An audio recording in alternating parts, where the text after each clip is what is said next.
Iron Dynasty Chapter 1, Your Highness, Your Highness.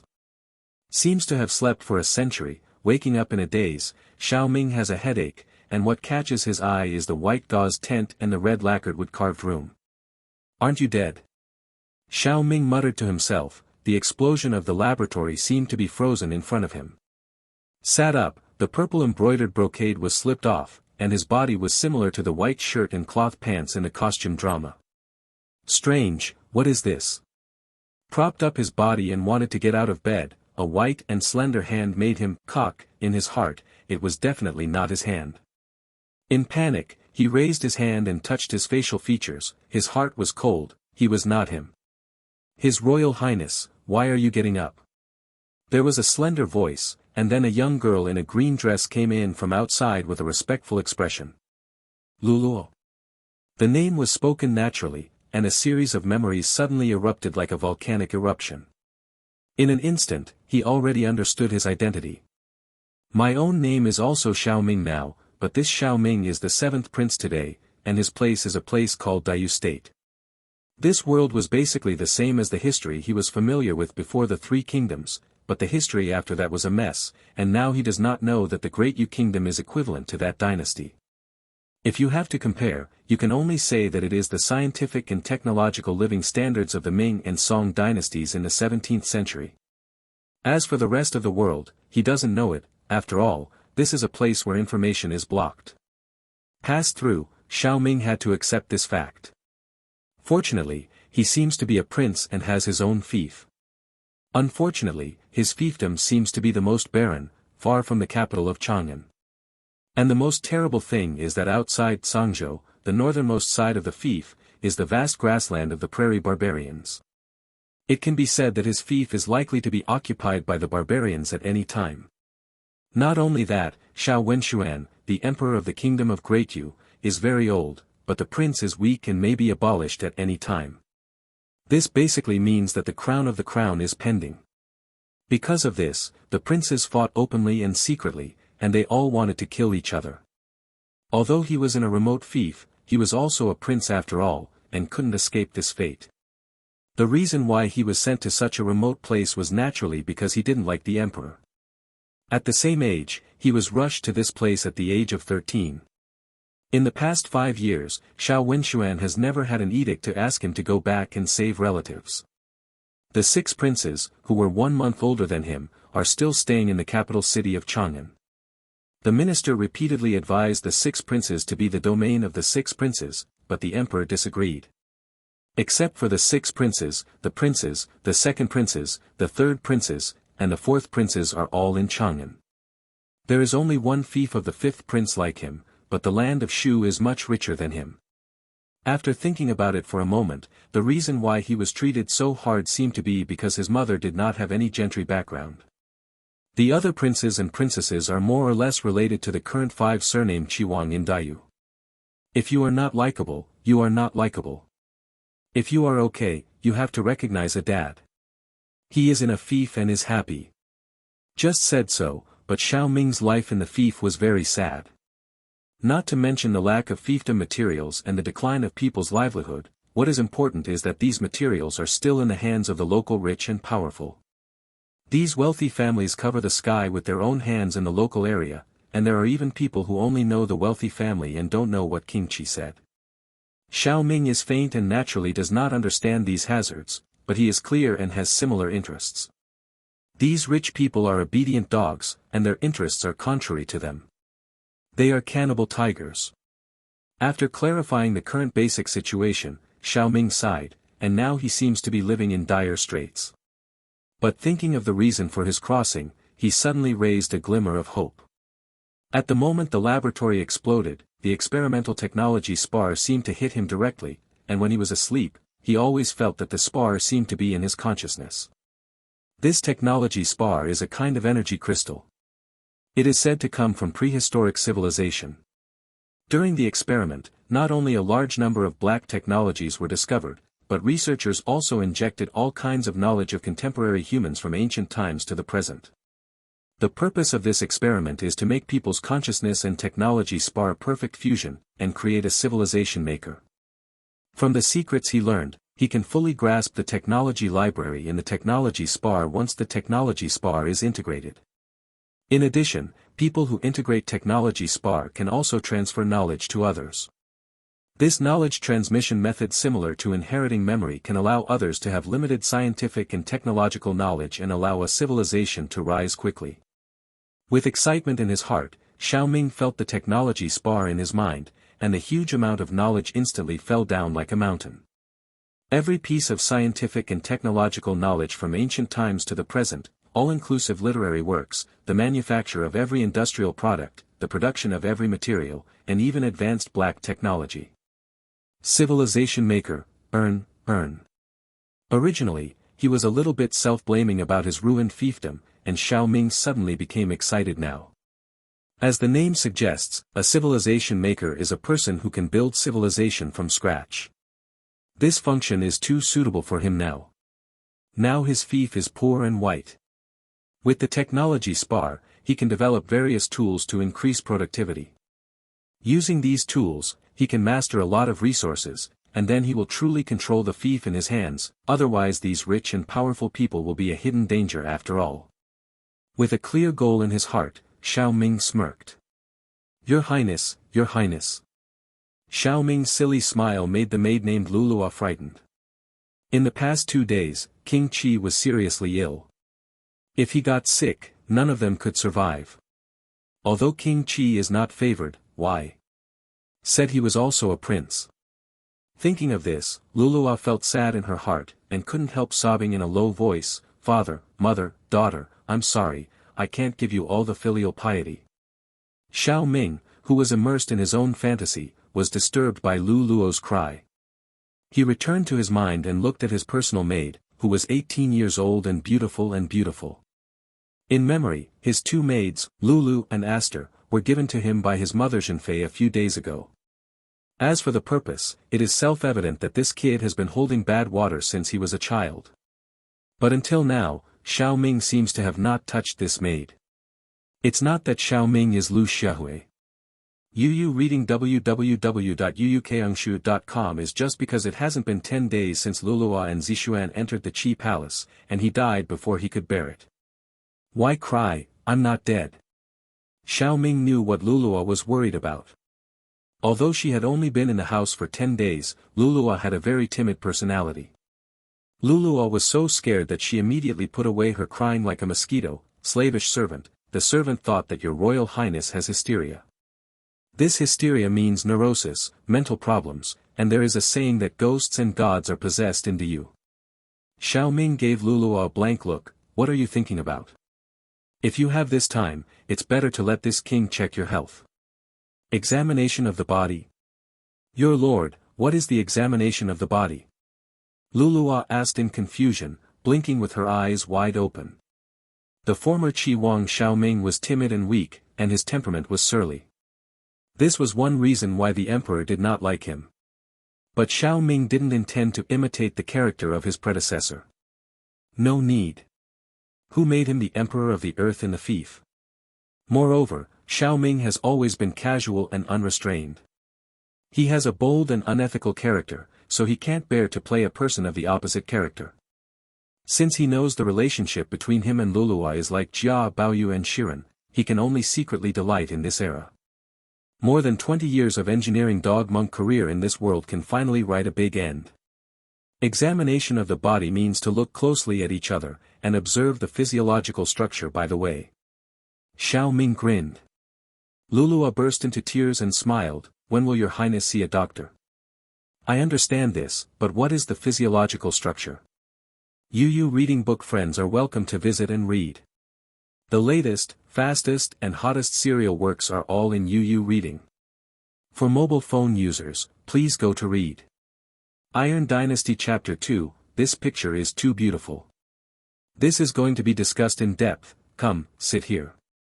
Xiao Ming pointed to the edge of the bed, smiling like the strange uncle who lured the little girl with a lollipop. His Royal Highness. Lulua took a step back suddenly, and said with a crying voice, the slave maid's status is humble. How dare you sit on the jade bed of His Highness? If Pang Changsha knows, Lulua will not be free of punishment. Pang Changsha. The name Luluo said made Xiaoming frown. This long history of Pang, whose real name is Pang Yukuan, is the long history of the Qingzhou Metropolitan Governor's Mansion. In layman's terms, he is his master, strategist and secretary. When he was in the fief of the domain, this Pang Yukuan was appointed by the emperor to follow him. And the purpose of his follow-up is also very clear. The better point is to teach the preaching to solve puzzles, and the unpleasant point is to monitor him and give a small report to the emperor. In Xiao Ming's memory, this Pang Yukuan was a person that he hated extremely. Xiao Ming's emperor, Xiao Wenxuan, was extremely shrewd, and the long history he sent was a nerd among nerds. Generally, people like this have one characteristic. They are rigid and lack of heart, and they are loyal to the emperor. If there is anything in the fief that Xiao Ming can't see, he will immediately give a small report, and then Xiao Wenxuan will write to him and scold him. Although this Pang Changshe was aimed at his predecessor Xiao Ming, he now had to face it, and the disgust in his memory made Xiao Ming suddenly disappointed and somewhat dull. Glanced at Luluo obliquely, this girl's little hand was desperately clutching the corner of her clothes, her expression panicked, as if she had done something wrong. Xiao Ming suddenly realized that this little maid had deliberately moved out of Pang Changshe. Self-reflection, he was indeed a little anxious just now. I am afraid it was frightening her, too, although it was the handmaid he wrote to Zhenfei asking for. But Zhenfei means between the lines. Luluo and Zixuan begged her bitterly, but Zhenfei felt sorry for her son, so she sent them away and asked him to treat them favorably. They were reluctant. A cooked duck can't fly. Besides, Xiao Ming is not a good person, but he is not a bad person either. He doesn't bother to do things that bully men and women. In this case, he can only grow up slowly, and he said, "Retreat, this king is going out for a walk." Luluo sighed slightly. She didn't know that Xiao Ming could see all her thoughts clearly. Actually, he doesn't blame him. Xiao Ming was a sensual dog in Chang'an before. He was scared when everyone saw him, and he was worried when he saw a dog. In the past 5 years to the fief, it has not stopped. That's why Pang Yukuan kept typing small reports. The pile of small reports by Xiao Wenxuan is estimated to be enough for the entire Dayu Palace to wipe the for a day. These Xiao Ming's misdeeds, it is impossible for her to wait in front of Zhenfei to not know. So she was afraid of Xiao Ming from the heart. Xiao Ming was about to go out. Luluo took the clothes and said, "Your Majesty, the slave and maid are waiting for you to dress." I wanted to say that I don't have to. Engineering dogs usually do laundry and cook by themselves, and they have strong hands-on skills, but when the words came to their lips, Xiao Ming changed his mind. Since I have arrived in this world, it is still necessary to go to the hometown to do what is customary. The performance is too different. Maybe Pang Yukuan sent a small report on, His Royal Highness has hysteria today. At that time, Xiao Wenxuan, the old fox, would probably take back his fief without stopping. However, Xiao Ming is still very strange about the issue of fiefs and vassals. Although the history of this world has changed from the Three Kingdoms, the question of the vassal prince should still have the lessons learned from the Han Dynasty. Generally speaking, an emperor with a sober head would not be happy to see the existence of a prince. But in the country of Dayu, entrusting the vassal prince is a common thing. After carefully recalling it, he found the reason from the small amount of historical information that Xiao Ming had. After the Three Kingdoms, the power of the noble clans became stronger than ever, and these famous clans with money, food and people have played an extremely important role in subsequent history. The dynasties changed, and the gentry clansmen always pushed history forward like an invisible hand. The first 3 dynasties, Zhou, Chu, and dynasties lasted for more than 1,000 years. In each dynasty, there were emperors trying to suppress the clansmen, but the result was that these emperors quickly met their ancestors, or the country was in trouble. In the late dynasty, there was even a melee of more than 20 countries, and the figures of noble clans could be seen in these 20 countries. Until the establishment of the Great Yu Kingdom, the great ancestor Xiao Yuanji laid down the Great Yu with the help of the 5 prominent families. But Xiao Yuanji made a mistake at the place where he started his troops. So when the Great Yu Kingdom was established, Xiao Yuanji made a big stroke and entrusted the Chui clan King Yan, Li clan King, Jing clan King, Qinghe Chui clan King Huainan, Zhao clan king, and Nanyang Shao clan runen. There are 6 kings with different surnames. Although the Nanyang Shao family has the same surname as the royal family, they are not the same family at all. Xiao Yuanji's stroke is certainly cool, but the next emperor will be sadly reminded.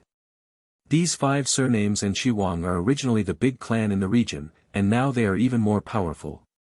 In his twilight years, Xiao Yuanji also realized this problem, saying, "The world is so big that it must build a vassal screen, defend the country, and live the people. Now that the lords are long, they should each have noble titles and divide the countries. Non-private relatives, it is the system of the ancient philosophers and kings, which is the plan for long-term peace and long-term governance." This opened the prelude to the entrustment. Drink poison to quench thirst. Xiao Ming can only comment on Xiao Yuanji in this way. Xiao Yuanji's purpose is very clear, is to let the royal lords contain the kings of different surnames and prevent their rebellion. Yu reading www.yuukangshu.com. However, it seems that the effect is not bad at present, and the country of Diyu is generally in a state of balance. It is precisely this kind of juggling between the clans that the technology of Diyu is basically at the level of the late Tang and early Song dynasties. The potential threat of the clans makes every member of the royal family feel jealous. Unfortunately, his fief is also the same. The economic lifeline is basically controlled by these clans. It's really not easy to survive in this world. Xiao Ming sighed.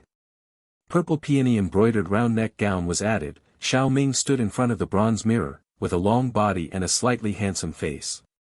This is who he is now. Stepped out of the sleeping hall, and the soft sunlight in the morning rushed in. The fresh air gave people a sense of soul sublimation. The sky is pure blue like a sapphire, and the blue is intoxicating. Under the steps, a pebble path winds to a stone bridge. On both sides of the stone bridge are gourd-shaped ponds.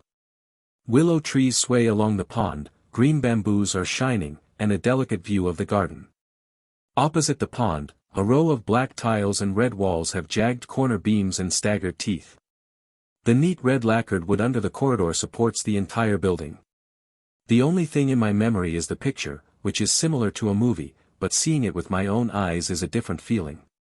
Xiao Ming has only now strongly realized that he has really crossed, and this dynasty is called Diyu. "I'm here, Diyu," Xiao Ming said silently in his heart.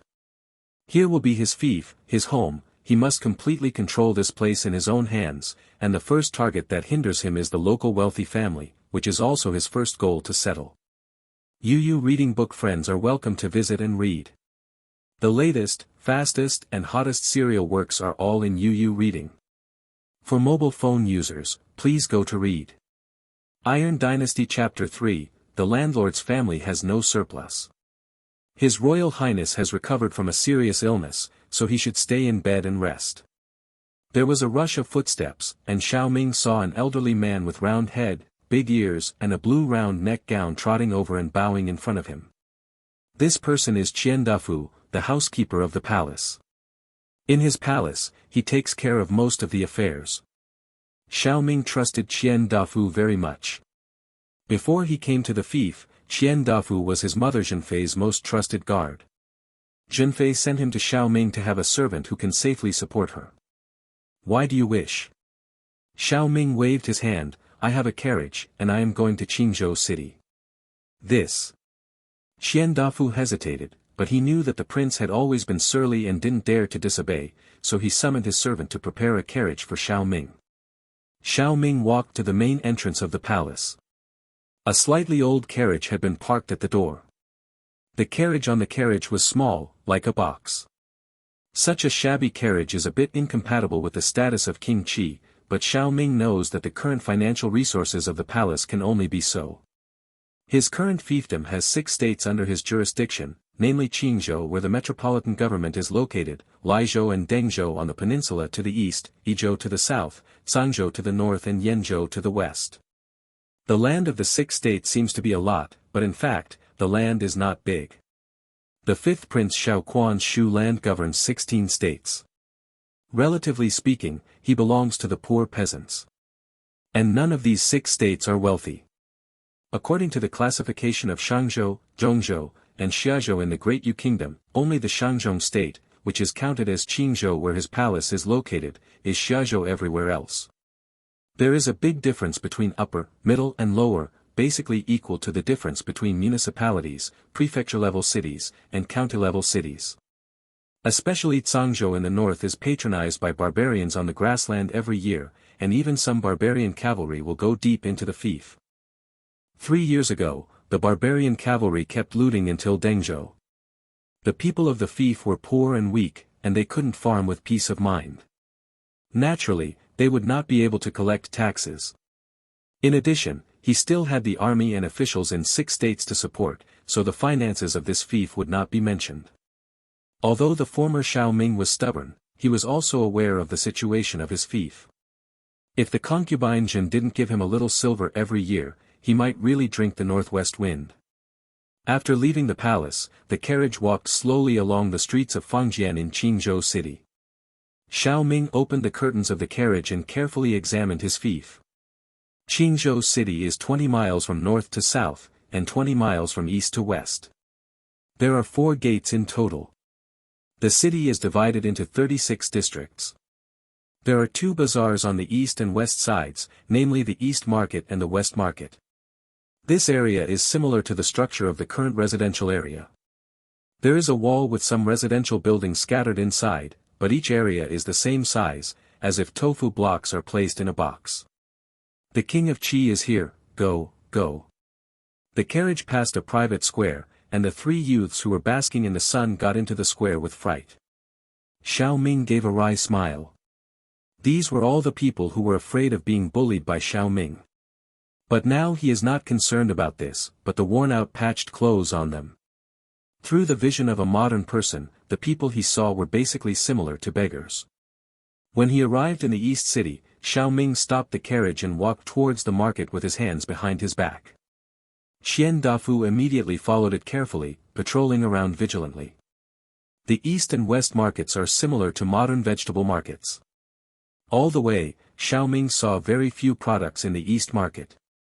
Are basically wheat, soybeans, millet, clay pots, cloths, bamboo baskets and other things, which are very different from the dazzling array of products in Chang'an City.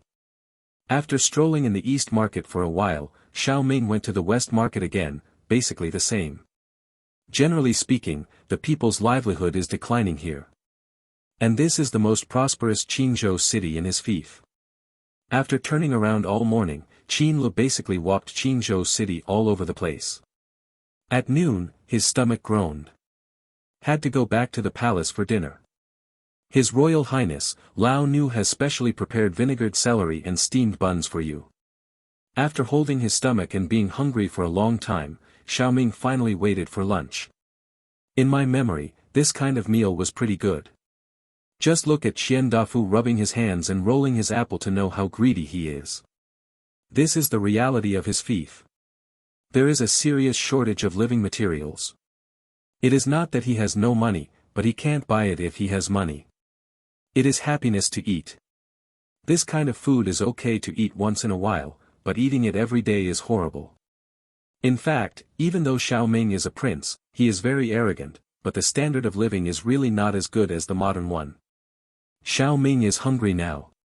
He usually eats boiled amaranth and boiled spinach. I want to eat stir-fried vegetables. I'm sorry, there are only vegetables and no oil.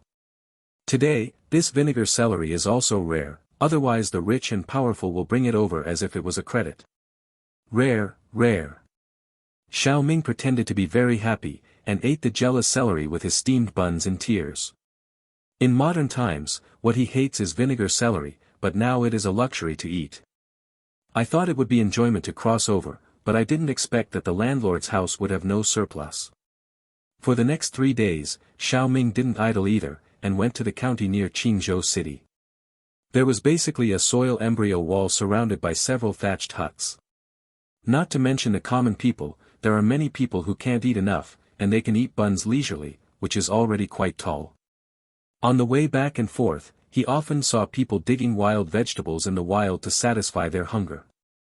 I arrived in Dayu overnight. Xiao Ming didn't have any lofty ideals, but his own fief was so embarrassed, not as uncomfortable as the contemporary slums. When he was in school, he liked to play the game of territorial construction, watching his territory from barren to prosperous little by little, which is a kind of spiritual enjoyment. And now that he has a real fief, this fief is still so desolate, how can he bear it? Besides, the local tycoons are rampant, and the northern grassland barbarians invade at any time, which is a threat to him. It's a big talk for him to drive away the grassland man, but he has to do things about building fiefdoms, strengthening the city, refining soldiers and horses, and hiding wealth for the people, otherwise the local tycoons will be enough for him to drink a pot. Furthermore, even if it is not to remove the wealthy and stabilize the land, he has to work hard so that he can eat eggs every day and occasionally grill a kebab. Otherwise, wouldn't I come here and suffer? The 3-day inspection gave Xiaoming a basic understanding of the situation of his fief, and he also clarified the first problem he needed to solve, that is, farming. The majority of the people no longer farm for the rich. Only this can weaken the power of the rich and gather the hearts of the people. UU Reading Book friends are welcome to visit and read. The latest, fastest and hottest serial works are all in UU Reading. For mobile phone users, please go to read. Iron Dynasty Chapter 4, Survive or Perish. Ideal is plump, reality is the backbone. Xiaoming still remembers when he went to school, this is the one thing his mentor said the most. Now he can only face the latter reality. Based on the current situation, his fief was impoverished, basically not much different from primitive society, and most of the cultivated land was in the hands of the rich, and the people were mostly reduced to tools for the enslavement of the rich. Even if he has a tech spar, it will be difficult to change here. And Xiaoming's memory clearly tells him that the great Yu country now seems peaceful, but the dark tide is surging, and he doesn't have much time to waste. He is not a person who yells and kills, but he wants to defend his 1 acre 3/4 of land without being affected by the situation in the great Yu country. When his restless brothers and uncles cut their heads, he must build a fief. This is a contradictory issue. Construction is difficult but necessary. Clang, clang, clang. Leaning on the stone bridge of the palace, thinking about the fiefdom, suddenly a rush of bells came from the direction of the city gate. Barbarian. Xiaoming's heart tightened. This bell sounds similar to the function of a beacon tower. It is a warning issued by the guards of the city to foreign enemies. Now that the bell sounds so fast, there must be barbarian cavalry. In Dayu, the tribes on the northern grasslands are collectively referred to as Prairie Man, which is similar to the Huns, Turks, and Mongolians in history. This grassland man plays the same role. That means coming to the Central Plains to looting every year when the horse is fattening in the autumn high, and the grassland is the same. In Xiaoming's memory, the grassland man never went deep into his fief 3 years ago, and he did not expect to come again this year. Recalling the crazy destruction of the 6 states under his jurisdiction by the grassland man 3 years ago, he still shuddered. He had to be afraid. In this era of cold weapons, the prairie cavalry came and went like the wind, with adept bows and horses, and had natural mobility advantages. The dilemma he faces now is the same as that of Xiaomi with a rifle hitting an airplane tank. And his 6 states can't make up 100 cavalry, so he can only passively defend the city. A kind of fear spread in Xiaoming's heart. This is not a game. He will face real life and death, and there is no way out. At his feet is his fief, his home. Will you be afraid of death if you die once? Xiaoming asked himself. He clenched his fist and shouted, "Great money. Get a horse. Money is rich." The voice fell, and it took a long time for Qian Dafu to drag his round body. He ran over in a panic, panting, "Your Majesty, the horse is ready, and I will take all the silver pieces that I can take away. The bell is from the north gate. Come, we still have time to escape from the south gate." Xiaoming felt dizzy, feeling that he was just about to escape. Asshole, as the king of Qi, how can I abandon the people and run away alone? Xiaoming scolded, kicking Qian Dafu's with the opportunity, kicking Qian Dafu staggering. This is something Xiaoming used to do when he gets angry, and he consciously uses it. Qian Dafu squeezed his small eyes with a look of stunned expression. Isn't this Qi Wang's style? In the past, I didn't say that the barbarians arrived in Qingzhou, but only said that they might come. The prince shouted to escape back to Chang'an. He escaped once 3 years ago, but Xiao Wenxuan took a whip to take a meal in Chang'an, saying that if Xiao Ming escaped again next time, he would personally kill him. Thinking of this, Qian Dafu suddenly thought that Xiao Ming was afraid to go back and was a dead word. Since concubine Zhen sent him to King Qi, the only task that concubine Zhen gave him was to protect King Qi Zhouquan. He said, "His Royal Highness, we don't need to go to Chang'an, but we can always hide in the fief of King Wei." The King Wei mentioned by Qian Dafu is Xiao Wenxuan's third brother and Xiao Ming's uncle. The fief of this uncle is south of his fief. When he was entrusted, this uncle did his best to stop the barbarians' first line of defense. Xiao Ming is an idiot and he knows that the 3 emperors are unreliable. It can be seen that Qian Dafu is also in a hurry to go to the doctor. "No, I'm going to the tower." Xiao Ming has settled down. In such a backward place, people are production resources. If people lose their hearts, they don't mention building a fief. No matter how much they create, they will be the enemy in the future. With horror written on Qian Dafu's Dayuan face, he immediately sat on the ground holding Xiao Ming's thigh and cried, "His Royal Highness, think twice, this sword has no eyes. If there is a mistake in your Highness, how should the old slave explain to the Empress? Wealthy money, you are still the guard of the concubine, you are so timid and fearful, how can you help me achieve a great cause? Are you the steward of the palace like this? If the fief is gone, do you and I still have a place to stand?" Xiao Ming scolded. "His Royal Highness." Qian Dafu was stunned. Since he followed King Qi, he has never heard of a great cause from Qi Wang's mouth. These words are, at most, the handsome girls of whose family, how prosperous Chang'an is, and how barren the land is. Things like that. Now Xiao Ming's generous speech today makes him feel deafening. Xiao Ming shook off Qian Dafu and walked straight to the gate of the palace. This pretends to be cool. The next thing is to pretend to be a thunderstorm. Xiao Ming's small heart is thumping. Yuyukeangshu.com is not nervous, that's bullshit.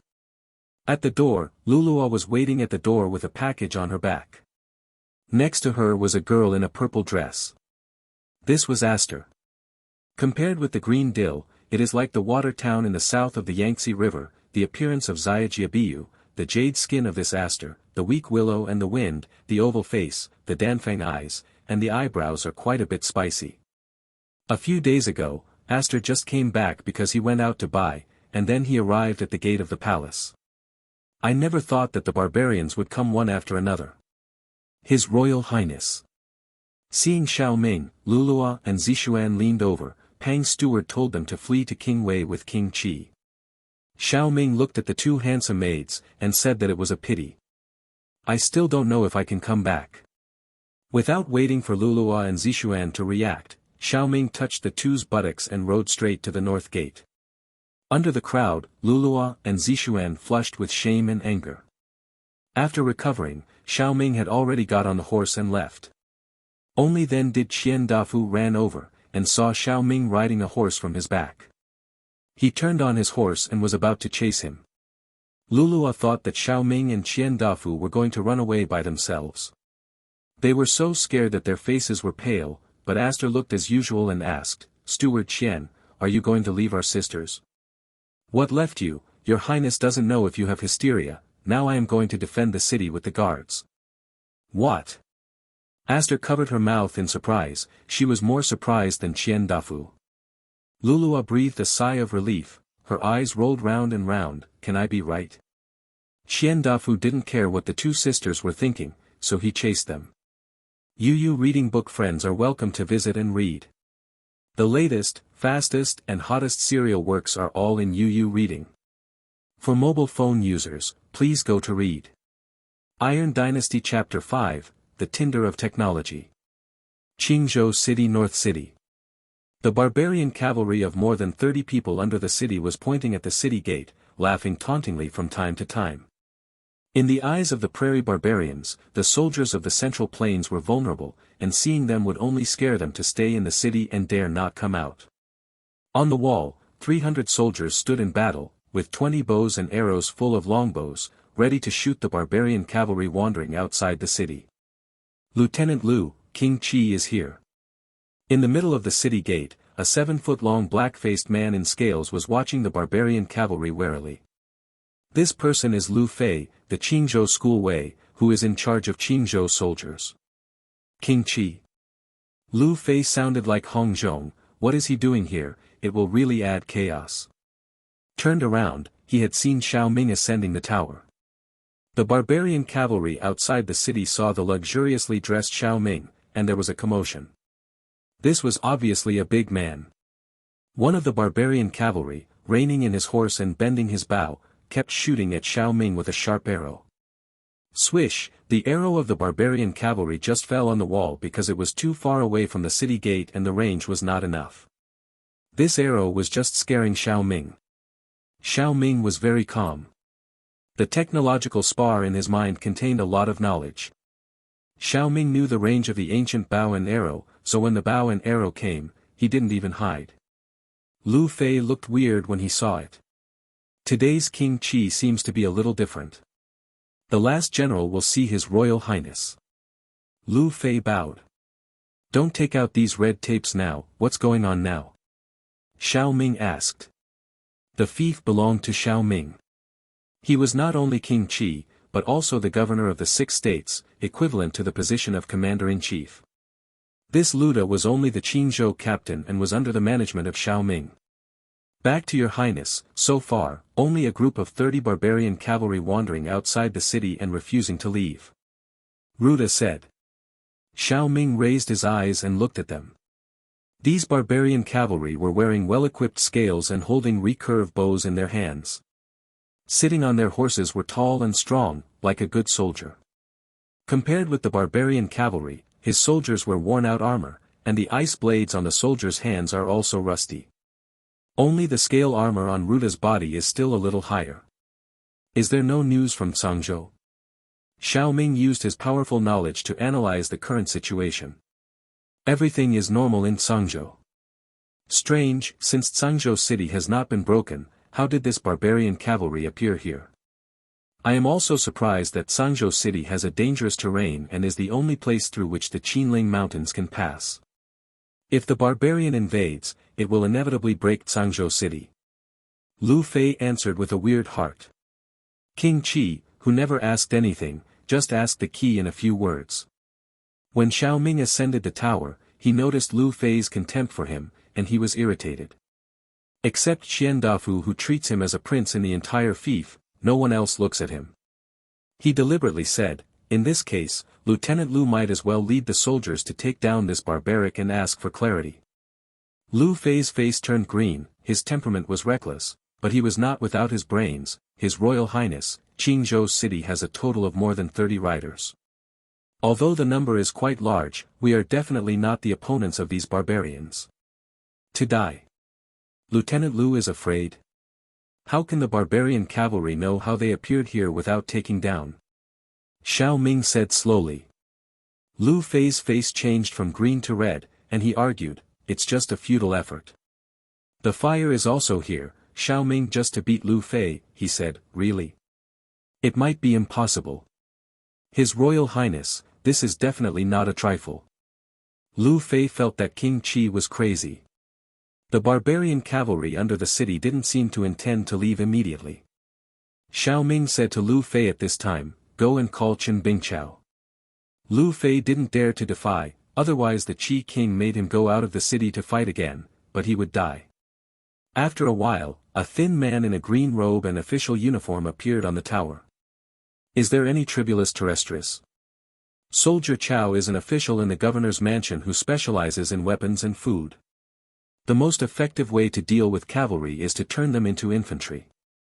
This iron tribulus is specially used against cavalry horses. Chen Bingqiao showed a look of embarrassment. "His Royal Highness, yes, but not many, only more than 30. "More than 30. What do you Soldier Chow usually do?" Xiao Ming said angrily. Chen Bing and Chow smiled bitterly. "His Royal Highness, it is not that the officials are lazy. It is really a clever woman who cannot cook without rice. The craftsmen of the Department of Equipment do not have enough iron and briquettes to repair and manufacture weapons. Really so poor, Xiao Ming was almost mad, he said, now you find all the blacksmiths in the city. Then, Xiao Ming turned to Qian Dafu, take out all the iron and bronze in the palace to the Department of Equipment. Huh. The muscles on Qian Dafu's face twitched, as if his flesh hurts. Lu Fei opened his mouth, and swallowed again. Lieutenant Lu, you continue to monitor these barbarian cavalry. Seeing this, the barbarian cavalry seems to have eaten under our city before leaving.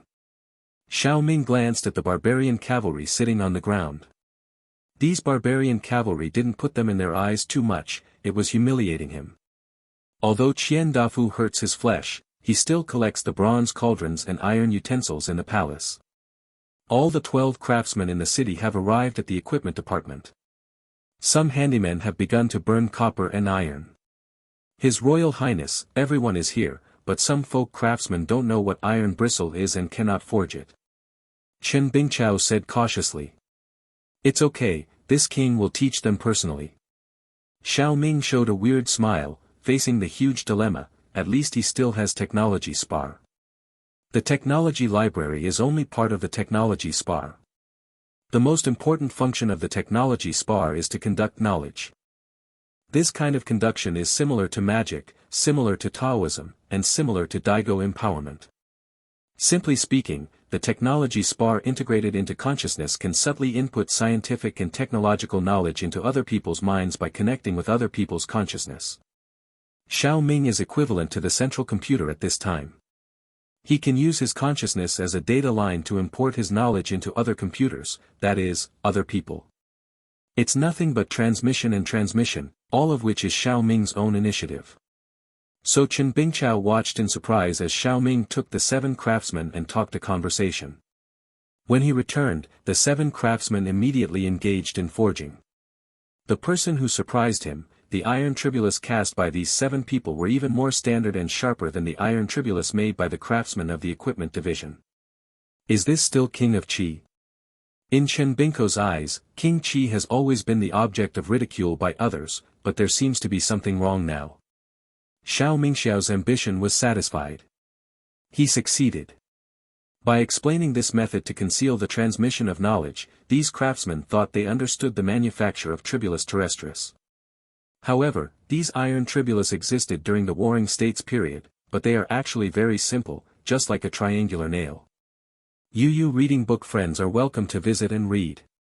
The latest, fastest and hottest serial works are all in UU Reading. For mobile phone users, please go to read. Iron Dynasty Chapter 6, Application of Tribulus Terrestris.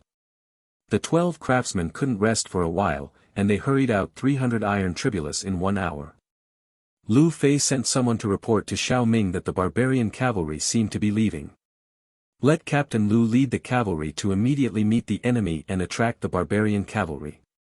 After pretending to attack, I will withdraw southward. I will drop iron bristle at the Middle East Gate and ambush the barbarian cavalry. Xiao Ming said to the soldier. The soldiers answered, no, and drove their horses to Beiqing.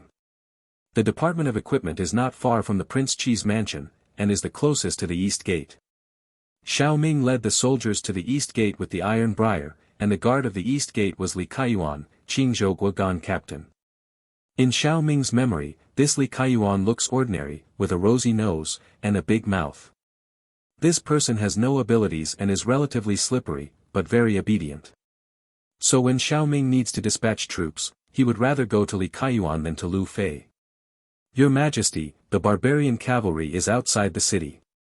It's too dangerous here. For the sake of your Highness's safety, your Highness should go back to the palace and rest.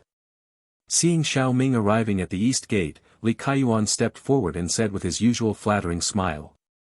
His Royal Highness, Xiao Wei Li is right, this iron briar is ready, let Xiao Wei arrange it, and ambush the barbarians. Qian Dafu worried. As soon as I said this, Li Kaiyuan's expression was much more exciting than Lu Fei's. Lu Fei's face changed at best. Li Kaiyuan's face was pale and his legs trembled. He was afraid that he would be scared to urinate. Your Highness, this. Li Kaiyuan's voice trembled. Xiao Ming sighed.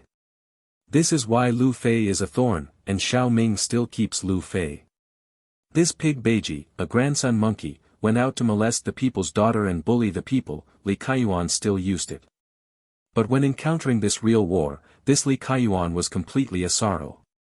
However, Lu Fei and Li Kaiyuan cannot be blamed for this. It is true that the notoriety of the barbarian cavalry has penetrated the hearts of everyone in Dayu. When more than 20 countries fought in the last year of the country, the Central Plains had constant internal disputes, and there was no time to take care of the barbarians on the northern grasslands. And during this time, the barbarians grew stronger than ever before, and the barbarians who migrated to the Changbai Mountains settled nearby, realizing a half-grazing and half-agricultural life, and the population began to grow steadily. During this period, a tribe named Badr among the barbarians prospered under the leadership of the leader Zeta Badr, and gradually annexed other tribes, and established their own country from the vast northern grasslands to the Changbai Mountains. The powerful barbarians have since begun to invade the Great Yu Kingdom, and there have been no less than 100 battles in the past century. Great Yugua is a country with fewer victories and more defeats. Yuzhou, Shuazhou, and Lingzhou are all lost. According to today's map, all the land north of the Great Wall is basically lost. The barbarians of this period, the people of Dayu people talked about the color change. 3 years ago, the city of Tsangzhou was broken. It was not that the city was not strong enough, but the generals who defended the city were frightened by 1,000 barbarian cavalry. Otherwise, the barbarian cavalry would not have reached Dengzhou. Remember that year, Lu Fei took the remaining 5 cities and 3,000 soldiers to fight battles, and took back Tsangzhou city before the barbarian reinforcements arrived. Otherwise, it is hard to imagine. Otherwise, when Xiao Wenxuan was in Chang'an, Xiao Wenxuan would not whip him, but directly cut his head. For this Li Kaiyuan, Xiao Ming didn't expect him to be alone. It was purely for disgusting Lu Fei that he was promoted to Captain Kokong. There are 100 soldiers stationed at the East Gate, all of whom are swordsmen and shields. Unlike the soldiers at the North Gate, they are all elite. Xiao Ming directly commanded 10 soldiers to lie in wait on the tower, and when the cavalry led by Lu Fei passed by, they would scatter iron bristle down, sealing the front and back of the barbarian cavalry. Then he ordered the remaining swordsmen to lie in wait behind the city gate, and the wall sent a signal, and they immediately went out and beat the barbarians. Dumbfounded, watching Xiao Ming order the soldiers methodically, Qian Dafu slapped himself vigorously, grinning with pain, and muttering to himself, "This is not a dream." Li Kaiyuan was also taken aback. He was taken aback. He trot 2 steps to follow Xiao Ming. "Hey, your majesty is a wise martial artist, the of war is reincarnated, and the small admiration of the 5 body casts the ground. This admiration is like the moon shining on the river, and the world can be learned. The distance from the North Gate to the East Gate is only 10 miles. When Li Kaiyuan slapped his flattery, a sound of horseshoes came from far away. The soldiers ambushing on the wall immediately became fierce in their eyes. The slaughter of the 6 states by the barbarians 3 years ago, these local soldiers are still fresh in their memories, and their deep-seated hatred never disappeared in their hearts. It's just that the fief is poor and weak, and they can't take the initiative to attack and take revenge. Outside the city, Lu Fei took the lead, turning around and shooting arrows, while yelling at the barbarian cavalry, greeting the whole family. Following Lu Fei's curse were the only 30 elite cavalry left in Qingzhou. Barbarian cavalry chased them, bending their bows and shooting arrows from time to time, obviously angered by the provocation of Lu Fei and others. Immediately at the East Gate, Lu Fei raised his head and looked at the city wall. There was no one on it. He thought, "This king of Qi always resents me. It won't be tricking me out of the city and killing someone with a knife. If so, wait for me to get rid of these barbarians." He was killed without a knife, and he was taken as a bandit. Just after this thought, Yu read www.yuukangshu.com. He suddenly saw a soldier standing up at the gate of the city, and the iron bristle was scattered like snow. Is just behind him. The barbarian cavalrymen did not know any fraud, but they were still chasing after them. Before reaching the East Gate, the horse of the barbarian cavalry in front suddenly hissed and fell to the ground. Without waiting for the cavalry behind to react, 9 soldiers stood on the wall, holding bamboo baskets in their hands, and continuously scattered the iron bristles on them, and the retreat behind was completely blocked. These barbarian cavalry could not help sitting down on their horses, and they kept throwing their horses and men to the ground.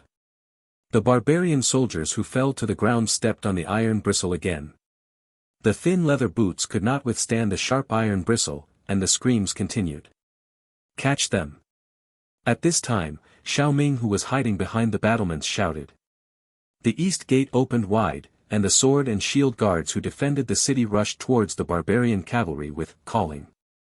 "His Royal Highness is watching the battle in the city, waiting for me to capture all these barbarians." Li Kaiyuan saw that the ferocious barbarian cavalry had become a duck with a slope, and he immediately thought of it. Arrogantly dry cloud, with a roar, he lifted the knife and rushed out. At this time, Lu Fei, who was in charge of seducing the enemy, turned back and saw Li Kaiyuan rushing in front. He rode over and kicked it away. At this moment, a sharp arrow passed Li Kaiyuan's shoulder. "Fuck, you are looking for death, buckler!"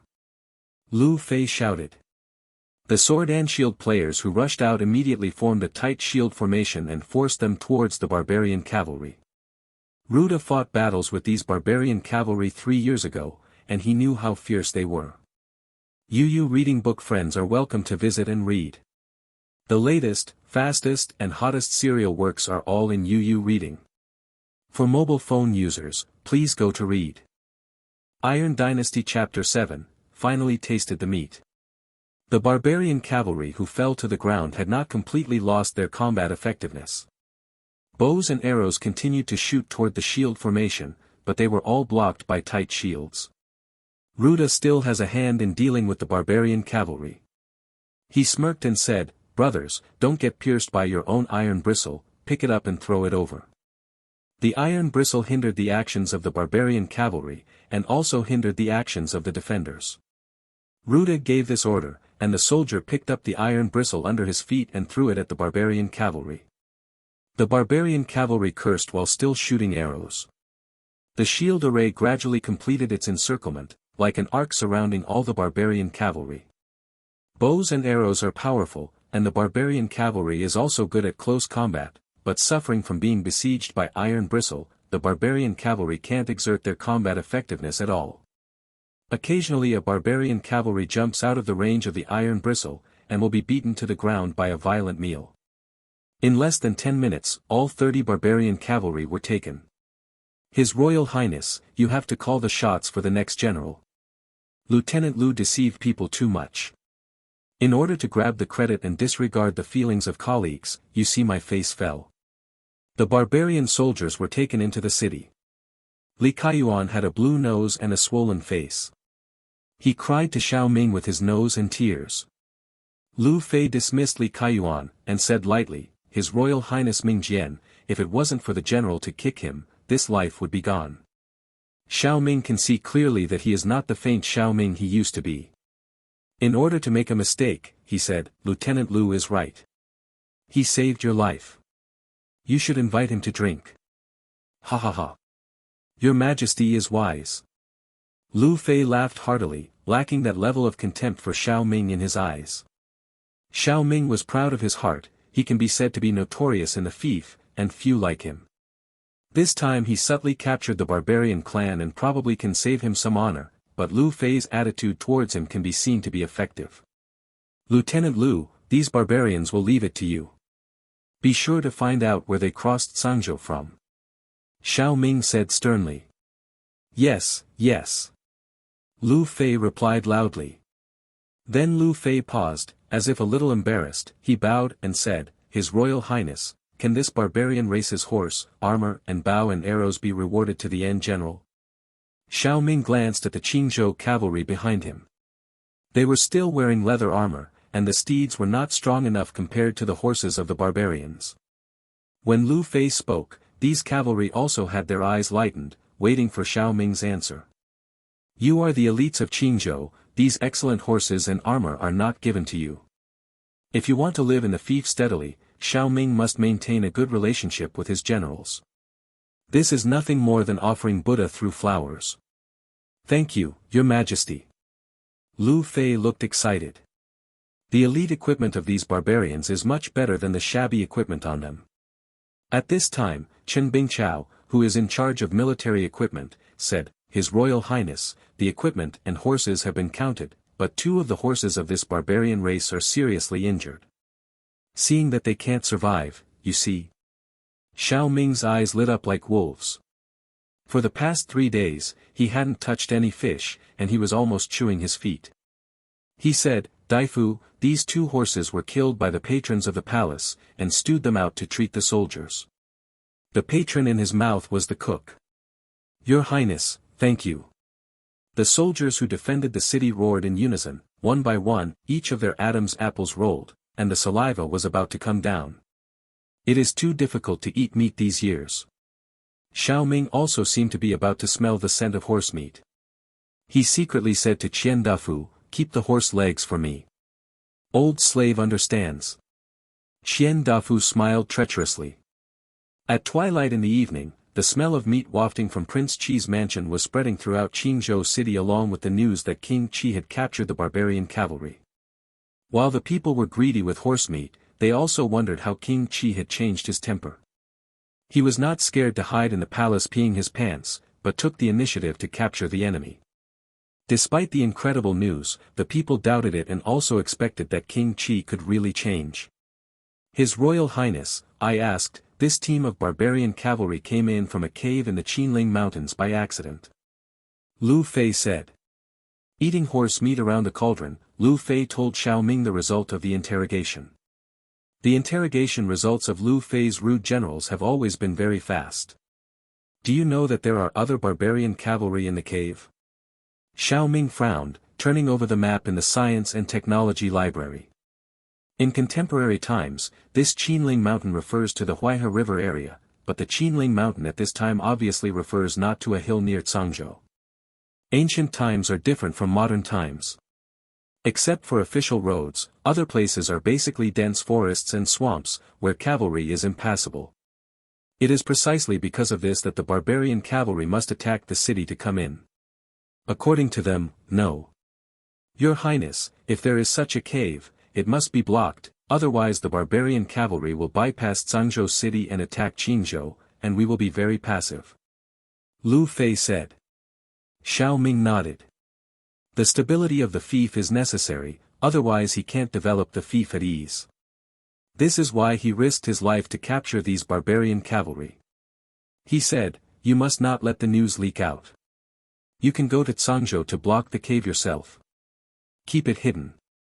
Lu Fei ate a piece of horse meat, and said, Your Highness, don't worry, I have killed all these barbarian cavalry, and I didn't leave a living. This remark from Lu Fei is the same as killing a chicken and a dog. You read www.yuukangshu.com, but this is reality.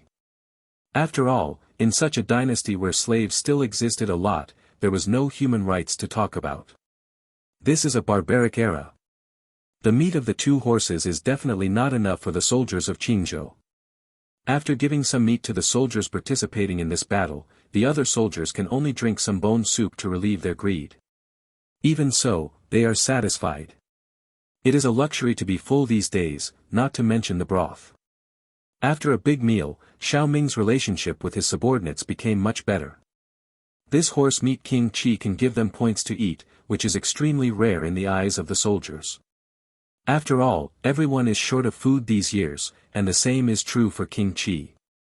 Naturally, their views on King Qi have changed somewhat. Of course, they didn't know that Qian Dafu secretly hid 2 horse legs. Unfortunately there is no wine. Lu Fei secretly took the fleshy bones and stuffed it in his arms.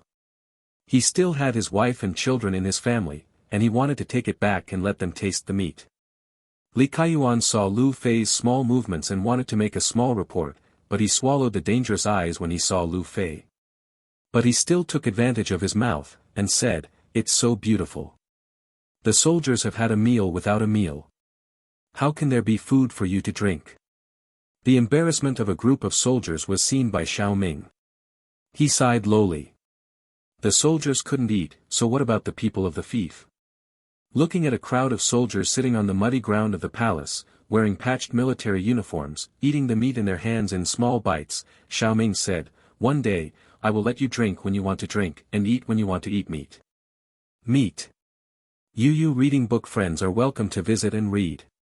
The latest, fastest and hottest serial works are all in UU Reading. For mobile phone users, please go to read. Iron Dynasty Chapter 8, Land Problem. Your Highness, the soldiers are waiting for this day. Lu Fei laughed heartily. Today's King Qi is different from the past, with more closeness to the soldiers. He is a bold person. In the past, if Xiaoming didn't make things difficult, he would not despise Xiaoming so much. Now he doesn't know why Xiaoming's personality has changed a lot, but this is good news for him. Continue to follow Xiaoming for a while. Li Kaiyuan chewed on a bone, and the special smell of horse meat made him not bear to swallow the meat directly, but chewed it in his mouth. With an expression of hope in his eyes, he asked, "His Royal Highness, it is said that this city of Chang'an is very prosperous, can the people eat steamed buns?" "It's not necessarily that it can be eaten, but life is better than ours," Xiaoming said in a deep thought. In Xiaoming's opinion, the people at the bottom of the country would not be so wealthy.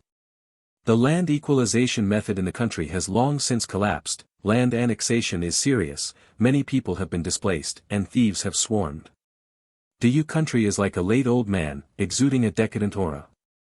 Xian Dafu recalled his life in Chang'an, saying, "It's just a wealthy merchant, and there are more noble children." Prosperity is also said to be, at least as long as you have money, you can buy whatever you want. Unlike Qingzhou, you can't buy it if you have money. Salt, it was the Aster that went to Wei Wang's fief to buy some back. Salt.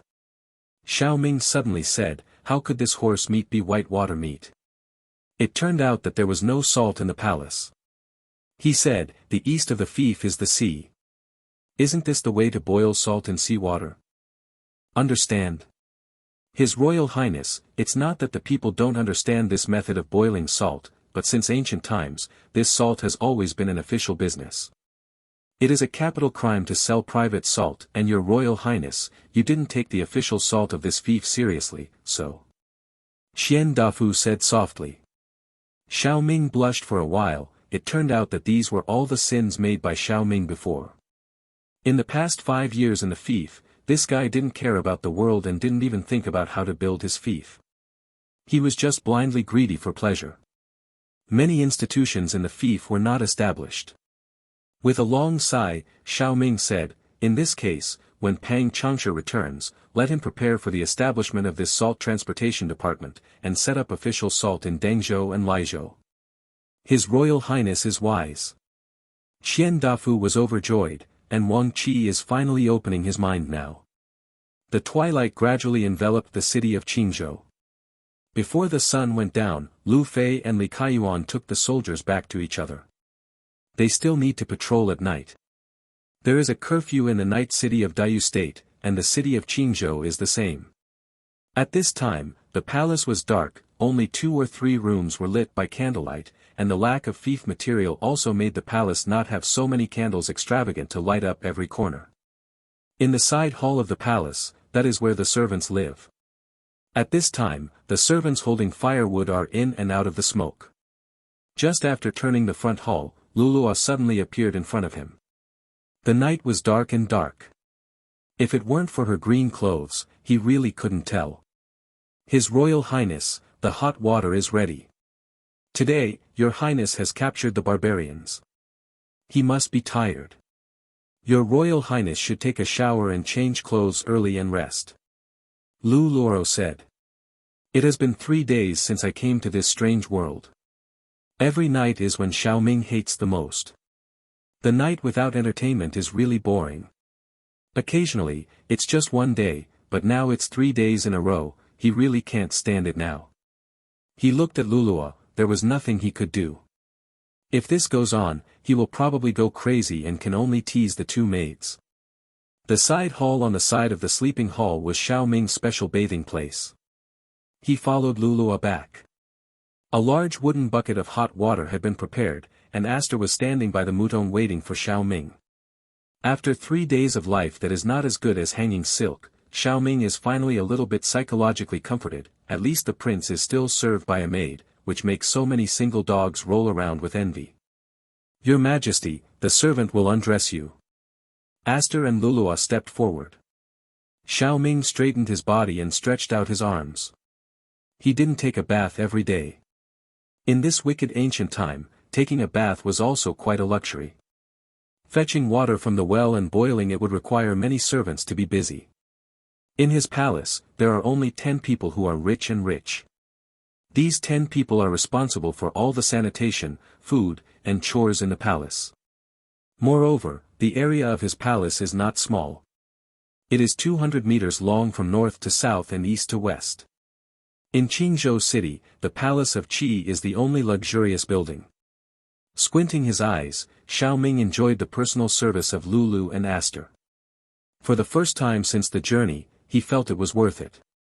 Lulua and Zixuan blushed. They had only served Junfei before. They had never seen a man's body before, and they felt ashamed, scared, and curious. But they knew in their hearts that since the concubine Jin gave them to King Qi, they have already belonged to King Qi, and they can only suppress the shyness in their hearts. Do you want to wash together? Xiao Ming smiled evilly. Lulua lowered her head, she didn't dare to speak. Zixuan said crisply, Your Highness, don't worry, Nyang Nyang has ordered. When your Highness gets married in the future, Lulua and I will be your Highness sooner or later. Xiao Ming is just teasing them to find some fun in their boring life. Yu reading www.yuyukanshu.com. Was sitting in the hot tub, and his eyes looked at the aster. This aster was more courageous than the green aster. The explanation in the letter of the concubine Jin seemed to be such. It's just a joke, don't take it seriously. Xiao Ming said while taking a bath, he is not a worm, he knows what the point is now. After a pause, he asked Aster, this king asks you, if you want to make this king's fief rich, what is the most important thing right now? Aster was very surprised that King Qi would ask her this question, and instinctively replied, Aster is a woman, how can he understand these things? This king orders you to answer. Xiao Ming frowned. At this time, he was still following the virtue of a woman without talent. Aster's answer was not what he expected. Was taken aback, and Aster was afraid that King Qi would again commit his old surly temper, and said, the land. Xiao Ming nodded, the rich family sits big, the threat of the northern barbarians, and the intrigue of the princes, it seems that there is not much time left for him to develop. He has been thinking about it these days. The first thing is to solve the land problem. In ancient times, any dynasty had a strange phenomenon, that is, the people will always be surplus than the land, and once a large-scale land annexation occurs, it basically heralds the end of this dynasty. At present, his fief is also the same. Large areas of high-quality land are monopolized by local prominent families, and many people have no land to cultivate. Now he has to solve this problem first. At the same time, the second problem he wants to solve is the inheritance of knowledge. He guards a science and technology library and does not use it. This is simply a violent thing. Yu reading book friends are welcome to visit and read. The latest, fastest and hottest serial works are all in Yu reading. For mobile phone users, please go to read. Iron Dynasty Chapter 9, Reform. After taking a bath, Xiao Ming put on clothes under the weight of Lulua and Zixuan. Went back to the sleeping hall and pondered over the issue of land reform. After thinking about it all night, he had cares in his heart and went to the Duda's mansion very early the next day. As soon as he arrived at the door, a middle-aged man in a cyan gown with a black scarf on his head ran into him full of arms. The two stood still, the man bowed and said, Your Highness. Xiao Ming looked at the person, not someone else, it was the Pang Changsha that Lulua said. Xiao Ming looked at him, his face was pale, dressed as a scholar, and his eyes were a bit sluggish, just as he remembered.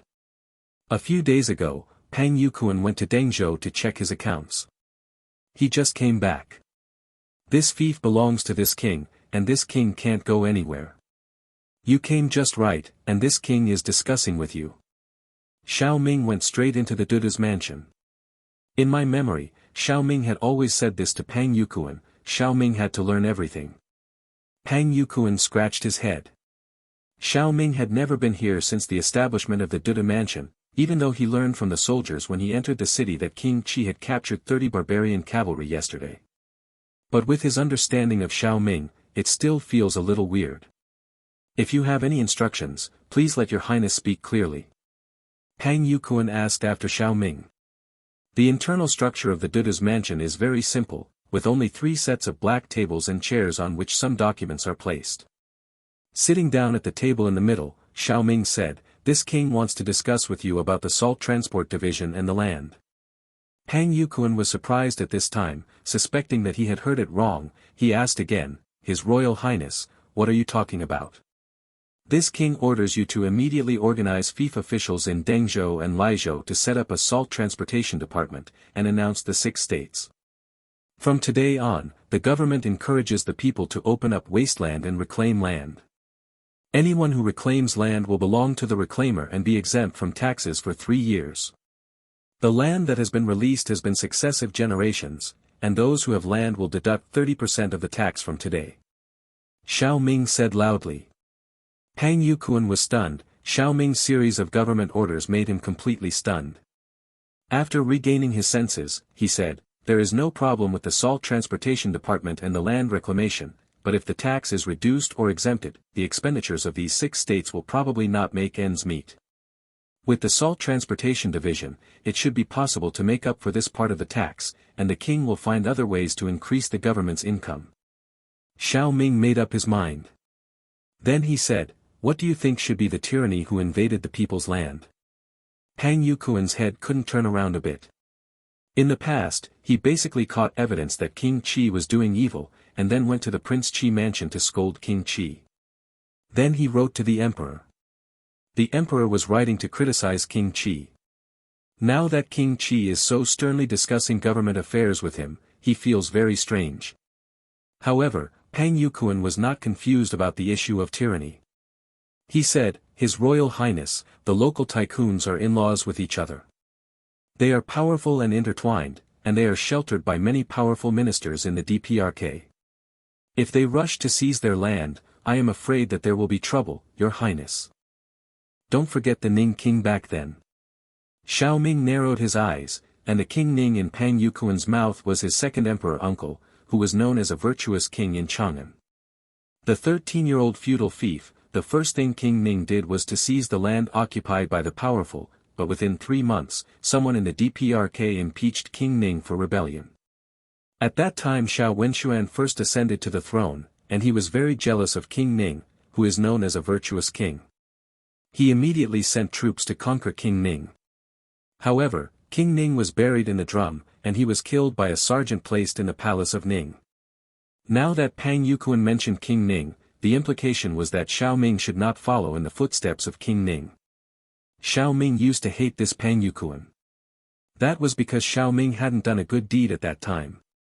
Now when he talks about government affairs with Pang Yukuan, he found that this nerd is not a bad person, and he is quite knowledgeable. In this era of low knowledge penetration, it is really rare to have a few literate people to assist him. He needs to make the best use of what he needs and make the best use of his talents. I understand. In this case, the land of the powerful people will not be held accountable for the time being. The key point is to mobilize the people to reclaim wasteland. You have to be responsible for this area. This year, the people's military service will also be exempted, Xiao Ming said. Yes, Your Highness, I will do it right now. Pang Yukuan said with a bow. When he first arrived at the fief, he hadn't raised these decree, but Xiao Ming, who was against him at the time, opposed it for the sake of opposition. This also made the decree of Qingzhou and other 6 states have been chaotic. In the Duda's mansion, Xiao Ming personally watched Pang Yukuan write a notice and issued a government order before he left the Duda's mansion. Outside the city gate, as soon as the decree of the governor's office was posted, it immediately aroused the people's discussion. Is this true or not? Bai Xing was very suspicious. The notice of the Duda's mansion can still be false. The king of Qi has been in the fief for 5 years, and now he finally knows that he is sympathetic to the people. If there is such a good thing, what are everyone waiting for? Go home and reclaim the land. Whoever reclaims first will do it. At this moment, 5 fast horses rushed out of the North City at the same time, and they will take the decree to the other 5 states. On the wall, Lu Fei looked at the people outside the city thoughtfully. This king of Qi was really different from the past. Leaving the Duda mansion, Xiaoming did not go back, but went to the Department of Equipment. His Royal Highness. Bing Chao Chen Wenlong saw Xiaoming approaching and stepped forward. Controlling the technology spar, Xiaoming needs to find a place where he can give full play to his technological advantages. This place is the Equipment Department. This Equipment Department belongs to the government, and the craftsmen among them are also the best in Qingzhou. Xiaoming now wants to develop this Equipment Department, not just forging, but all kinds of industrial equipment will be born here. This is the function he assigned to the Equipment Department. Chen Bingchao, from today onwards, this weapon will be directly under the king.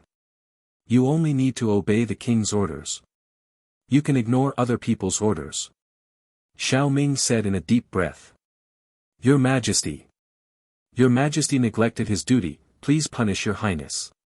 Chen Wenlong was shocked and said with a cold sweat on his forehead. He thought that Xiaoming was here to pursue the insufficient reserves of Tribulus Terrestris. You are misunderstood, this king did not come to blame you, but this king does not recognize that everything is inferior, only the narrow language of reading high. This craftsmanship in the king's eyes is not a strange skill, on the contrary, the king thinks this craftsmanship it is beneficial to all workers' work, Xiaoming said. Chen Wenlong heaved a sigh of relief, His Royal Highness is wise, and the minister also thinks that, for example, this farming, if you have handy tools, it is enough to cultivate more land. Yes, so this equipment department is very important. Starting today, you will gather the skilled craftsmen in the city, divide them into categories according to their skills, and enter the equipment department. Xiaoming said. That's okay, but your highness, the craftsmen of this equipment department also need to eat this. Chen Wenlong said, embarrassed. You reading book friends are welcome to visit and read. The latest, fastest and hottest serial works are all in UU Reading. For mobile phone users, please go to read. Iron Dynasty Chapter 10, Shoulders of Giants. Chen Wenlong's words are very cryptic, but this is indeed the actual problem that Xiaoming is facing now. Qi Palace has no money, and Si Chiao's wife can't afford to cook without rice. It is also impossible to force a strong man, otherwise the sky will be angry and the image he has just established will collapse again. The matter is yours, and the money is mine.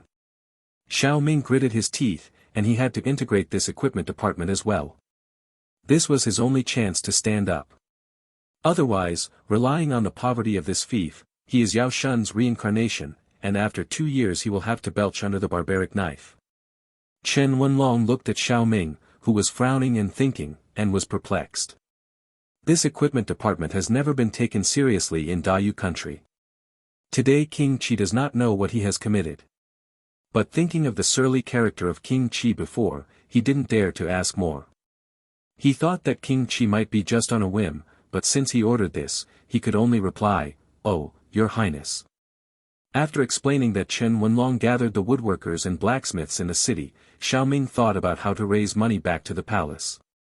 Called Qian Dafu, and he asked, "Dafu, how much silver do we have in the Prince of Qi?" "Going back to Your Highness, plus the silver taels brought by the concubine Zhen's Aster and Lulua, we still have about 1,000 taels of silver in the Qi Palace." 1,000 taels. Xiaoming frowned. The former Xiaoming didn't have the ability to make money, but he had the ability to spend money. He used the money from Zhenfei's relief and went out to splurge. He also knew the price of Qingzhou city. Generally speaking, you can buy 2 stones of rice for a tael of silver in Dayu. According to his experience, 1 stone in Dayu is equivalent to 120 kilograms in modern times. 1 tael of silver is equivalent to 240 caddies of rice, while the average price of a caddy of rice in modern times is basically 2 yuan and 51 caddies. So 1 tael of silver is basically equal to 600 yuan in modern renminbi. These 1,000 taels of silver seem to be a lot, but only enough for the royal palace's expenses.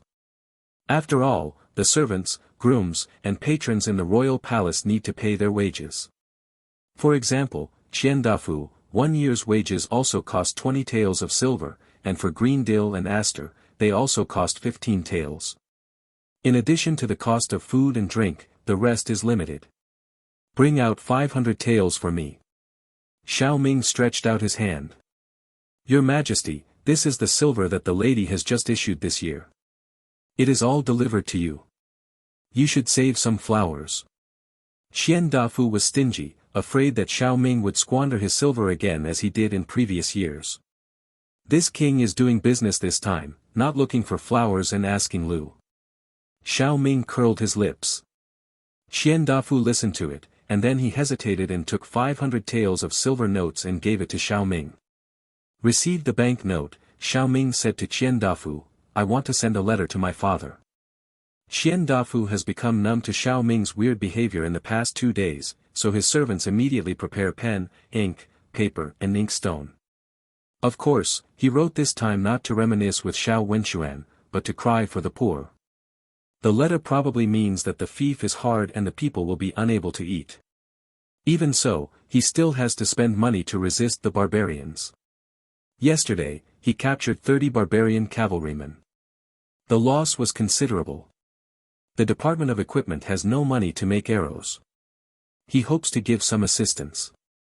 Hurry up and send it to Chang'an. Xiao Ming glanced with satisfaction at the 1,000 words crying poor composition, and threw it to Qian Dafu. If Xiao Wenxuan still cares about the flesh and blood, maybe he can allocate some money. If Xiao Wenxuan is unfeeling, this letter will all be disgusting to him. Xiao Ming basically thought about how to raise money, and there was only one local rich family left. But these human spirits are definitely not willing to pay for it. They are anxious that the Qi palace is half dead so that they can be at ease. But Xiao Ming won't let them go. Now these giants are fat sheep, and Xiao Ming is a goose plucking hair, let alone fat sheep. Thinking about it, I can hardly grab it, but it's easy to make them vomit money. These big clans are either officials or part-time merchants. As long as they have their favorite products, they are not afraid that they will not take money to buy them. For the next 3 days, Xiao Ming stayed in the equipment department all day. 500 taels of silver made the equipment department more prosperous. The daily purchase of wood, briquettes, and iron ore went in and out, changing the desolate appearance of the past. In the department of equipment, 30 craftsmen sat on the ground, and Xiao Ming stood in front of them and talked endlessly. These 30 craftsmen are basically all the craftsmen in Qingzhou, mainly carpenters and blacksmiths. Now what Xiao Ming tells them is exactly one thing they have never heard of: lathes. After analyzing the knowledge in the Science and Technology Library and combining the experience of the First Industrial Revolution, Xiao Ming believes that the foundation of the Industrial Revolution is lathes, which include boring machines, milling machines, grinding machines, drilling machines, gear processing machines, and so on. On the eve of the Industrial Revolution, it was the birth of these tools that produced precise mechanical parts, and precise mechanical parts produced qualified steam engine cylinders. The steam engine has further automated the lathe, and more sophisticated parts have appeared, making more machinery possible. During the Warring States period, China already had primitive lathes. These lathes were generally used to cut round wood for water wheels, and this technique has always survived. It's just that the lathes of this period were of wooden structure and pedal-powered, and the machine tools were very unstable. Yu reading www.yuukangshu.com. A real lathe needs high-quality rigidity, so that the machine tool can be fixed and various equipment parts can be processed. As the saying goes, if a worker wants to do his job well, he must first sharpen his tools. This is the tool of the craftsman. As the accumulation of craftsmen's skills, the lathe is also the basis for inducing the Industrial Revolution. What Xiao Ming wants to do now is to let the craftsman make all kinds of tools first. Now that he is standing on the shoulders of giants, he doesn't need to follow the long steps before the Industrial Revolution, but directly cut to the point. Of course, before making lathes, Xiao Ming still has to do one thing, and that is to teach these craftsmen how to make steel. Xiao Ming observed the steps of these craftsmen building weapons. Strictly speaking, these craftsmen are still using the traditional steel filling method. The steel produced by this method can still be used on machine tools. But originally he wanted to teach them the crucible steelmaking method, but the material of the crucible, graphite, did not know where the people here. However, through the Science and Technology database, Xiao Ming learned that Shandong was originally a large graphite mine province in the present age. After accurately positioning the graphite mine, he can let people find this kind of graphite mine. At that time, he can fire crucibles and realize large-scale crucible steelmaking. It is the end of the 17th century, and the country of Diyu is just as ignorant of the changes in the outside world just like the late Ming and early Qing. Because the news was blocked, Xiao Ming was also unclear. But he knew that the Mongolian conquest of Europe did not seem to happen in history. If Europe had achieved a stable period at this time, he could not predict the extent of European civilization now. UU Reading Book friends are welcome to visit and read. The latest, fastest and hottest serial works are all in UU Reading. For mobile phone users, please go to read.